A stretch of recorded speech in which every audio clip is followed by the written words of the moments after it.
امام علی علیہ السلام لوگوں کو درس اخلاق دے رہے تھے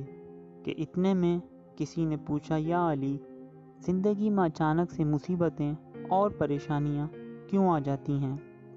جیسے ہی یہ پوچھا گیا تو امام المتقین علی ابن ابی طالب علیہ السلام نے ارشاد فرمایا، اے بندہ خدا، اچانک سے عذاب آنے کی سب سے بڑی وجہ اللہ کے رزق کی بد دعا ہے۔ وہ پوچھنے لگا، یا علی، رزق کی بد دعا وہ کیا؟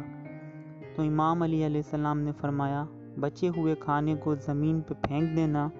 اور وہ اللہ کا رزق زمین پہ کچلا جاتا ہے تو اس وقت وہ فریاد کرتا ہے کہ اے اللہ، تو نے مجھے انسان کے لیے خلق فرمایا، لیکن انسان میری قدر سے ناواقف ہے اور مجھے کچلتا ہے۔ یاد رکھنا، جب بھی کھانا کھاؤ تو دسترخوان پر بچی ہوئی روٹی ضرور کھایا کرو، یا اتنا کھانا کھایا کرو کہ جتنا تم کھا سکو،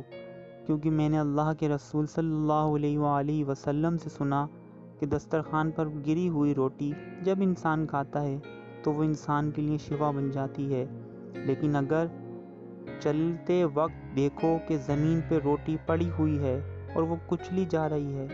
تو اللہ کا نام لے کر اس روٹی کو کسی ایسی جگہ پر رکھ دو جہاں وہ دوسروں کے پیروں میں نہ آئے اور کچلی نہ جائے، اور دوسری اللہ کی مخلوقات اسے آرام سے کھا سکیں۔